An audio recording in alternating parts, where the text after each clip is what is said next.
സമയം ഇച്ചിരി വൈകി പോയിട്ടോ. വേറെ ചില അൺഅവോയ്ഡബിൾ സിറ്റുവേഷൻസ് വന്നപ്പോൾ ഇച്ചിരി വൈകി പോയി.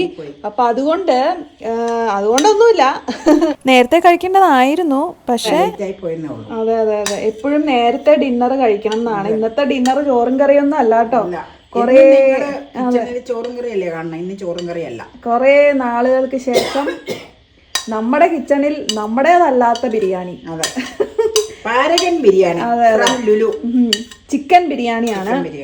അപ്പൊ നല്ല അസല് മണമൊക്കെ വരുന്നുണ്ട്. ചൂടായി. അതെ അതെ അതെ. ഈ വർത്താനം പറഞ്ഞാൽ ചൂടാറും. അപ്പയ്ക്ക് കൊടുക്കട്ടെ, നമുക്ക് ഇച്ചിരി ചൂടാറിയാലും കുഴപ്പമില്ല, നമ്മുടെ ചൂടാക്കാൻ കേട്ടോ.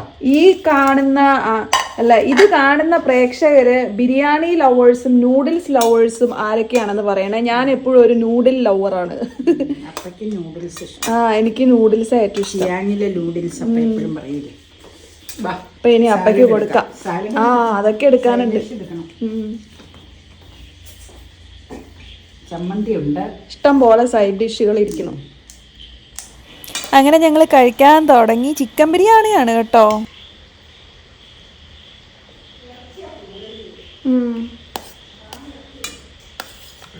ഞാൻ ഇതുവരെ തിന്നില്ല.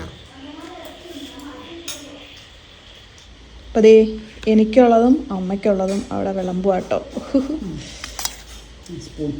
ഞങ്ങളെല്ലാവരും ബിരിയാണി കഴിക്കാൻ എടുത്തു കേട്ടോ. ഞാൻ വളരെ കുറച്ചേ കഴിക്കാറുള്ളൂ.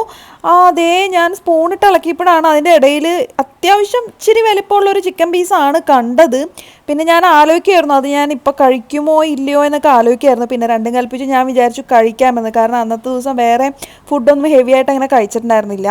അപ്പോൾ ഈ ഒരു പിക്കിളുണ്ടല്ലോ, അതൊരു നല്ല കോമ്പിനേഷൻ ആയിരുന്നു കേട്ടോ. എനിക്ക് തോന്നണേ അത് ബീട്രൂട്ട് പിക്കിളാണെന്ന് തോന്നുന്നു. പക്ഷെ അത് ബിരിയാണിയുടെ കൂടെ എന്തൊരു നല്ല കോമ്പിനേഷൻ ആയിരുന്നു. ഇപ്പോൾ ശരിക്കും നാവിൽ വെള്ളം വരികയാണ് കേട്ടോ.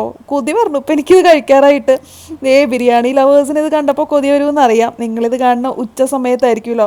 അപ്പോൾ വിശന്നിരിക്കുകയാണെങ്കിൽ ഉറപ്പായിട്ടും നിങ്ങൾക്ക് ബിരിയാണി കഴിക്കാൻ തോന്നിയിട്ടുണ്ടാവും അല്ലേ?